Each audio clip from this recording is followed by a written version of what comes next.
China refuting Washington's claim that it violated a trade agreement negotiated last month and instead is accusing the U.S. of breaching terms of the deal. Joining us right now is Representative Darin Lahood. He sits on the House Select Committee on China and the Intelligence and Ways and Means Committees. He's voted in support of the House's version of the reconciliation bill. So let's start there. What do you think is really going to happen here? Well, let's remember, no one thought we would pass it in the House by Memorial Day. We did that. And I give a lot of credit to our leadership, Chairman Jason Smith. We've worked for over a year to get this bill done. The one big, beautiful bill got done, and now it's in the Senate's hands. Not a perfect bill, but it does remarkable work in the tax space and building off the 2017 Tax Cuts and Jobs Act that created the best economy in my lifetime. Making permanent a number of those provisions was important. And the last point is, remember, if we do nothing, Andrew, we'll have $4.5 trillion of tax increases at the end of this year. Okay, but what do you make of the idea that we are just adding debt upon debt upon debt? The idea that this is a fiscally responsible bill, and I put that in air quotes, is very hard to argue. Well, I think they said the same things when we passed the 2017 Tax Cuts and Jobs Act. And again, we moved 6.5 million people out of poverty, created the best economy in my lifetime. The CBO estimates that growth will be at 1.8. Ours is at 2.8. We've never had a period that it hasn't been over 2% growth. So again, CBO, I think, has faulty information on putting the growth rate at 1.8. But I think, look, part of this issue is that for at least the last administration, there was an argument made that people were, spending money wildly, right? And that there was this argument that this administration was coming in, this new Congress was coming in, this new Senate was coming in with a sort of very fiscally responsible approach. I think the bond market is suggesting they don't really like this. Well, I would say a couple things on that. This is a tax bill, right? So we're focused on taxes. And I think what you're going to see this week, a number of the DOGE cuts are going to come before the Congress, and a rescission bill. That's going to be a part of this. But there's no doubt this will reverse the trajectory if we get the growth that we think we'll get with this at 2.8% from the $36 trillion. What do you make of the fact? Even an Elon Musk would say, he said it on TV, not happy.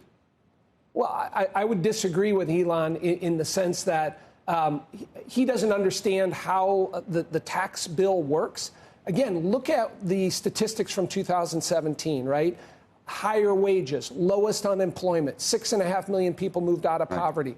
And think about the provisions we have in here, 199A, bonus depreciation, estate tax, R&D tax credit. This is going to be rocket fuel for the economy. If you get 3% GDP, Bessent was on, and when he says things, I do listen to him. And he says, we're at 7% of deficit to GDP. This eventually, when he leaves, it'll be at 3%. It's hard to imagine, but he's saying that the CBO grossly underestimates the possibility for GDP growth. I agree with that, and I think they've had a track record of doing that also. If you think about it, Joe, there's a lot of money sitting on the sidelines waiting to be spent in private equity, in banks, and on personal level.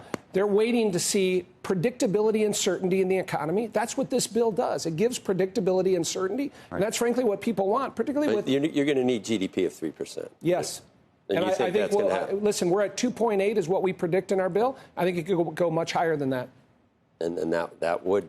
And I'm not sure... I just don't think the bond market is... I got a tax The bond market is not freaked out yet. It's my bugaboo, so I'll just ask.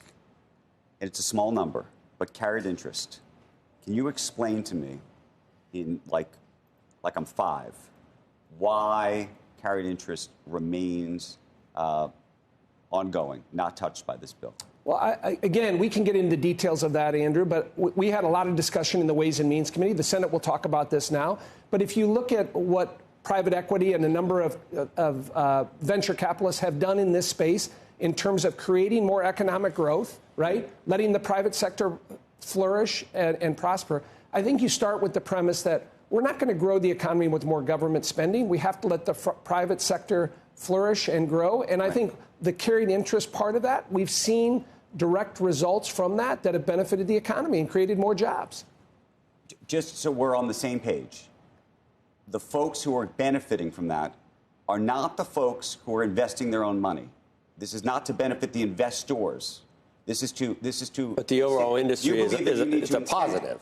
So my question is: you think you need to incentivize the people who work in private equity because they're not incentivized enough. Well, the government has, because effectively that's what we're doing. We're saying the people who work in private equity, people maybe who work in certain parts of oil and gas, people who work in certain parts of real estate, need to be incentivized to do that work.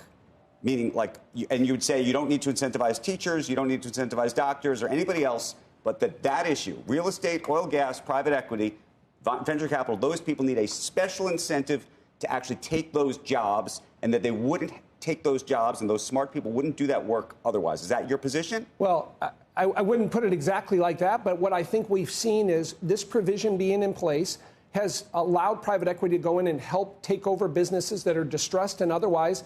I've seen it throughout the Midwest and many of my counties and other places where private equity has come in and created more jobs and economic opportunity. And I think the argument can be made by having this provision in there has allowed for more economic growth. That's what people always say. And you're never going to get the answer you want. They're going to say that it's worked really well and don't touch it. They're not going to say it's fair. They're not going to say that it needs to be incentivized. They're not going to say any of those things. You're never going to get that answer, no matter what you say to these poor people that come on. You're never going to get that answer. They're going to say it's benefited the overall economy. Why mess with it, right? Yeah, I mean, we went round and round on this, looked at it extensively. Trump wanted it. Congressman Trump wanted it. He was ready. It was a collective decision we came to that it benefits the economy and benefits taxpayers more to have it in there. Congressman, I want to thank you for joining us this morning. But the president's ready to call it quits on that. I think he is, right? Yeah. And getting the one big, beautiful bill done was an accomplishment in the House. No, he's ready to call it quits on the carried interest. I agree with that. But he couldn't get it done, I don't think. Yeah. I don't know whether, you know what goes on behind the scenes. I don't. Tell us what goes on behind the scenes.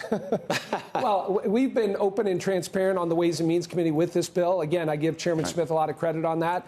We've had a number of open hearings, and over the last year here, we've had public hearings. We've had all across the country. And again, I think people are well aware of what this can do. And remember what we're doing for working families. No tax on tips, right. No tax on overtime. What we've done for seniors in the Social Security space, no tax on auto loans. So to say this is benefiting the rich is just not, in fact, true. It's benefiting working families because of those provisions that President Trump ran on. I'm just wondering what the Senate does and how different that is. Because President Trump's saying go for it to the Senate after he finally got the House. Well, you figure you can get it passed again in the House. I do. Now, as Speaker Johnson has said, you can't. It's a delicate balance in the House and how we got there. So I don't think you can tweak it too much in terms of moving forward. But again, the accomplishment we got, no one thought we'd get it done by Memorial Day. We got it done. Now the Senate needs to get it done by 4th of July. Senator Mullen's going to be on in a little while. We'll ask him how much they're going to mess with this. I think he'll tell you they're going to get it done by the 4th of July.